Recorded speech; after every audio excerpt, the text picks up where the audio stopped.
నమస్తే అమ్మ. నమస్తే యమిని. అమ్మ ఇప్పుడు మనం చాలా వరకు వింటూ ఉంటాం. హ్మ్. అంటే ఒక మనిషి చనిపోయిన తర్వాతకి ఇంకొక జన్మ ఎత్తాలంటే ఎంత సమయం పడుతుంది? సమయం అని కాదు, ఎన్ని సంవత్సరాలు అనుకోవచ్చు. అదొక సందేహం మాకు. అదే విధంగా ఇంట్లో ఎవరైనా చనిపోయారనుకోండి, సంవత్సరం లోపు ఆ ఇంట్లో మనవరాలు గాని, పిల్లలు చిన్న పిల్లలు పుడుతూ ఉంటారు. అవును. మళ్ళీ మా అమ్మొచ్చిందని అనుకుంటూ ఉంటారు. అవును. మళ్ళీ మా నాన్న పుట్టారని అనుకుంటూ ఉంటారు. అవును. ఇది వాస్తవమే అంటారా? ఎందుకంటే వాళ్ళు చేసే పనులు గూడా ఆ! కొన్ని కొన్ని మా అమ్మ చేసినట్టే చేస్తూ ఉంది. మా నాన్నలానే చేస్తూ ఉంటారని హ్మ్. మాట్లాడుకుంటూ ఉంటారు. అవును. అది ఎంతవరకు వాస్తవం? చాలా చక్కని ప్రశ్న వేశావురా. అయితే ఏంటంటే, ఇది మనకి ఆధ్యాత్మిక పరంగా గరుడ పురాణం ప్రకారము ఆహ్, మనకి గరుడ పురాణంలో విష్ణుమూర్తిని గరుత్మంతుడు ప్రశ్న వేస్తాడు. హ్మ్. ఈ గరుడ పురాణం ఎలా ఉంటదంటే, మనిషి మరణం తరువాత అసలు ఎలా ఉంటుంది? ఎంత టైం తీసుకుంటుంది? ఒక ప్రాణి ఆహ్, ఇంకొక జన్మ ఎత్తడానికి అనేది పక్షిరాజు గరుత్మంతుడు అడుగుతున్నప్పుడు విష్ణుమూర్తి ఒక్కొక్క దాని గురించి చెప్పుకుంటూ వస్తుంటాడు. అయితే అందులో భాగంగా ఈ ప్రశ్నకి సమాధానం ఏంటంటే కనుక, మనిషి అయిన తర్వాత అంటే చనిపోయిన తర్వాత హ్మ్. ఇలా పక్క వీధిలోకి వెళ్ళంగానే ఆ ఇంట్లో ఎవరైనా పురుడైతే కనుక అలా వెంటనే పుట్టే ప్రక్రియ అయితే లేదు. అది వాళ్ళ తాత ముత్తాతలు కానీ అంటే మరీ ఫోర్త్ జనరేషన్ అనుకోండి, అప్పుడు పుట్టే అవకాశం ఉంటుంది. అంటే ఒక్కొక్క దానికి ఒక్కొక్క సమయం అనేది ఉంటుంది. ఈ చనిపోయిన వాళ్ళే వెంటనే మళ్ళా తిరిగొచ్చేసి సందు మలుపులో తిరిగొచ్చేసి మళ్ళా ఇక్కడ పుట్టేయడం అనేది జరిగేది అవాస్తవము. అయితే మనకి పోలికలు అని ఇందాక అన్నావు కదా! పోలికలు గానీ, వాళ్ళ అలవాట్లు కానీ, లేదా వాళ్ళ తాలూకా పుట్టుమచ్చలు కానీ, ఇదిగో మా పెదనాన్నకి ఇక్కడే ఉండేది పుట్టుమచ్చ, వీడికి అలాగే ఉంది. లేదా వాడి కన్ను ఇలాగే ఉంది. లేదా వాడి చెవి ఇలాగే ఉంది. అంటే అది మన సంతోషం కోసం అనుకోవడమే తప్ప, జనరల్‌గా 7 రకాల మనుషులైతే ఉంటారు. ఒకళ్ళని పోలిన వాళ్ళు ఒకళ్ళు. ఎగ్జాక్ట్‌గా ప్రపంచం మొత్తంలో 7 రకాల మనుషులు ఉంటూ ఉంటారు. అయితే ఈ 7 రకాల వాళ్ళలో అంటే ఒకేలాగా ఉండేవాళ్ళు 7 రకాల మనుషుల్లో ఎవరైనా, ఎప్పుడైనా, ఎక్కడైనా చనిపోయినప్పుడు మళ్ళా వీళ్ళకే పుట్టాలనే రూల్ అయితే ఎక్కడా లేదు. హ్మ్. అది ఒకసారి డిటాచ్ అయిపోయిన తర్వాత, మళ్ళా ఈ శరీరంతో ఉన్న బంధాలకి వాళ్ళొచ్చి పుట్టడం అనేది ఎక్కడ శాస్త్రంలో చెప్పబడలేదు.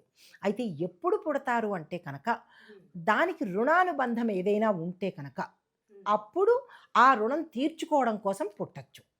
అది ఎలాగో చెప్తాను. ఏంటంటే, ఇప్పుడు మనము ఒక ప్రాణి చనిపోయిన తర్వాత కర్మలన్నీ తీసుకొని, శిక్షలన్నీ అకార్డింగ్ టు వాళ్ళ పాపకర్మలకి శిక్షలన్నీ తీసుకొని, లాస్ట్‌లో యమధర్మరాజు అంటే గరుడ పురాణం ప్రకారము చెప్తున్నాను. హ్మ్.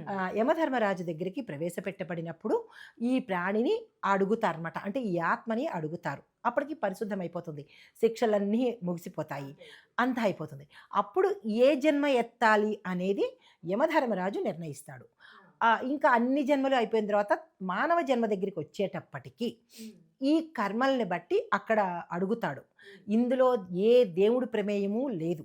ఎవ్వరి ప్రమేయము లేదు. మనంతట మనము చేసుకున్నదే మనము తెచ్చుకుంటాం బకెట్‌తో. అది ఎలాగంటే ఆయన ముందు చెప్తాడు. ఏమని? "ఇగో నీవన్నీ శిక్షలు పూర్తయిపోయింది. నీకు తర్వాత మానవ జన్మ ఇవ్వబోతున్నాను. కాబట్టి నీకు వీళ్ళు రుణాను బట్టి, కక్షను బట్టి, ప్రేమను బట్టి, రుణాన్ని బట్టి కక్షను బట్టి గూడా. పగ గత జన్మలో పగ ఉంటే కూడా ఆహా! ఆ పగ తీర్చుకోవడం కోసం ఈ జన్మలో మళ్ళా పుట్టాలి. పుడతారు కూడా. అప్పుడు వీళ్ళేం చేస్తారంటే ఈ ఆత్మ అడుగుతుందనమాట. నాకు వీళ్ళ మీద కక్ష ఉన్నది అంటే చూడు మనకి మూవీస్‌లో గూడా అంటుంటారు. జన్మ జన్మలకి పగ ఉన్నా, జన్మ జన్మలకి ప్రేమ ఉన్నా, జన్మ జన్మలకి రుణం ఉన్నా ఈ 3 ప్రకారాలుగా తప్పనిసరిగా వాళ్ళని తీసుకుంటారు. అప్పుడు ఆ చనిపోయిన వ్యక్తికి, ఈ భూమి మీద ఉన్న వ్యక్తికి ఏదైనా పగ ఉంటే కనుక ఆ పగ రూపంలో ఆహ్, మనం నాకు వీళ్ళ కడుపున నేను పుట్టాలి. అంటే తల్లిదండ్రులని సెలెక్ట్ చేసుకోవటము, తర్వాత అక్క చెల్లెళ్ళని సెలెక్ట్ చేసుకోవటము, పిల్లల్ని సెలెక్ట్ చేసుకోవటం కూడా ఈ ఆత్మే చేసుకుంటుంది. వాళ్ళ ప్రేమ, కక్ష పగ, ఆహ్, రుణము దీన్ని బట్టి సెలెక్ట్ చేసుకుంటారు. అంటే ఇక్కడికొచ్చిన తర్వాత చాలామంది ఏమంటుంటారంటే, అనవసరంగా నీ కడుపున పుట్టాను. వేరే వాళ్ళ కడుపున పుట్టినా బాగుండేది. అంటే అది. మనం వాళ్ళ కడుపున పుట్టాలి, వీళ్ళే మనకి తల్లిదండ్రులుగా రావాలి అనేది మనం ఆల్రెడీ నిర్ణయించుకునే వచ్చాము ఇక్కడికి. అంతే తప్ప ఇది ఆల్ ఆఫ్ సడెన్‌గా జరిగిన ప్రక్రియ అయితే కాదు. తర్వాత ఇక్కడ మనం ఎవరిని సెలెక్ట్ చేసుకుంటామంటే ఒక్క స్నేహితుల్ని మాత్రమే మనం సెలెక్ట్ చేసుకునే అవకాశం ఉంటుంది తప్ప మిగతా ఏ బంధాన్ని ఇంక్లూడింగ్ మన ఇంట్లో పెంచుకునే కుక్కతో సహా ఇప్పుడు షాపుకి వెడతారు.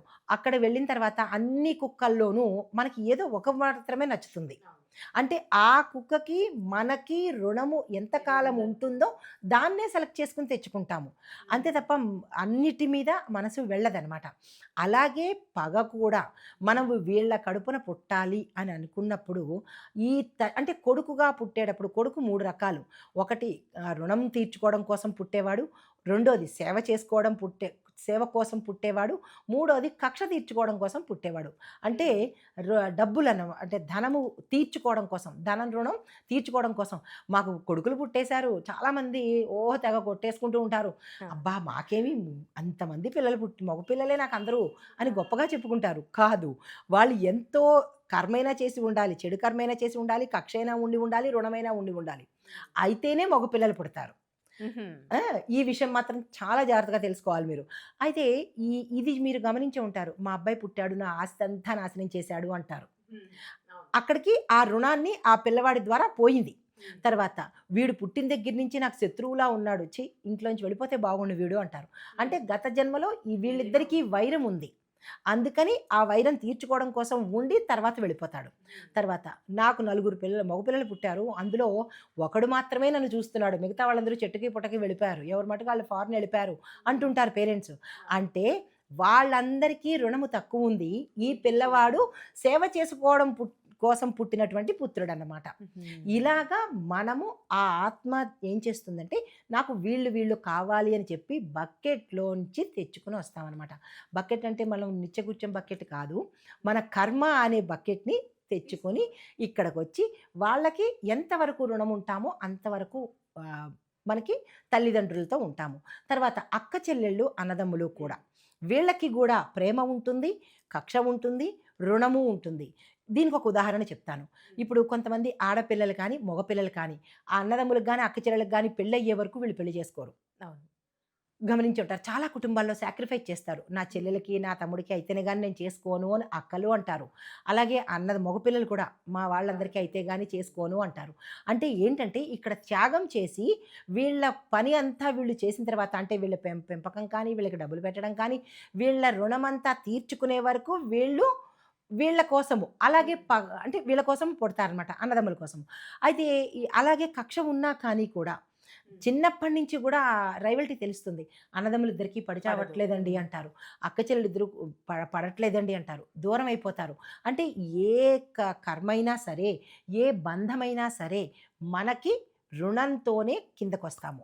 అయితే ఇప్పుడు మీ రెండో ప్రశ్నలో ఒక వ్యక్తి చనిపోయిన తర్వాత రాశి ప్రకారము ఎంత సమయం తీసుకుంటాడు పునర్జన్మ తీసుకోవటానికి? అంటే రాశి ప్రకారం కూడా రాశి ప్రకారమే తీసుకుంటారు. ఆ! అది ఎలా అంటే మరణం తరువాత రాశి ప్రకారము ముందు కుంభరాశి చూద్దాము. కుంభరాశి వాళ్ళు కనుక చనిపోయినట్టయితే 10 సంవత్సరాల నుంచి 100 సంవత్సరాల లోపు పునర్జన్మ తీసుకుంటారు. తరువాత తులారాశి వాళ్ళైతే కనుక వెంటనే జన్మ తీసుకునే అవకాశం ఉంటుంది. వెంటనే తీసుకోండి. వెంటనే అంటే మళ్ళీ ఇలా వెళ్ళి అలా రావడం కాదు. కొంతకాలం సమయంలో జన్మ తీసుకుంటారు. తర్వాత మేషరాశి వాళ్ళకి శతాబ్దాలు కాలమైనా సరే జన్మ తీసుకోరు. ఎందుకండి? అంటే అది వాళ్ళ పాపకర్మ. ఎక్కువ టైం స్పాన్ జరుగుతుంది. తర్వాత మీనరాశి వాళ్ళకైతే కొన్ని నెలల సమయంలో అంటే మన నెలలు కాదు వాళ్ళ నెలల్లో గరుడ పురాణం లెక్కల ప్రకారము ఆ నెలలు పూర్తయిన తర్వాత వీళ్ళకి జన్మించడం జరుగుతుంది. పునర్జన్మ తీసుకుంటారు.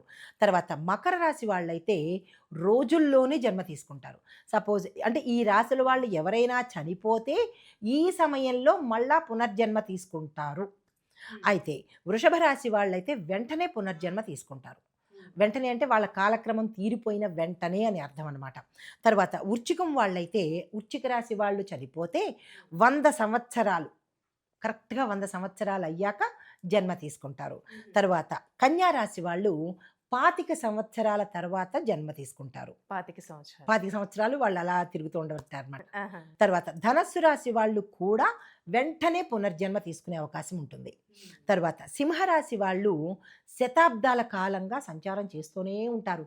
బల్లి, పిల్లి, నల్లి ఇలాగ చిన్న చిన్న జన్మలు తీసుకొని కొంత సమయం అయ్యాక అనగా శతాబ్దాలు దాటిన తర్వాత జన్మ తీసుకునే అవకాశం ఉంటుందన్నమాట. ఇవి రాసుల ప్రకారము వారి వారి సమయాన్ని బట్టి జన్మ తీసుకునే అవకాశం ఉంటుంది. ఇది కొత్త విషయం అనుకోవచ్చమ్మా. చాలా ఎందుకంటే కొత్త విషయం ఇది. రాశుల ప్రకారంగా ఉంటుందని చాలా వరకు తెలియకపోవచ్చు. రాశుల ప్రకారం జననమే కాదు, రాశుల ప్రకారం మరణము, మరణం తర్వాత జన్మ కూడా ఉంటుందన్నమాట. జ్యోతిష్య శాస్త్రం ఎంత అమోఘం తెలుసా? హ్మ్. చాలా చక్కగా తెలియజేశారమ్మా. ధన్యవాదాలు.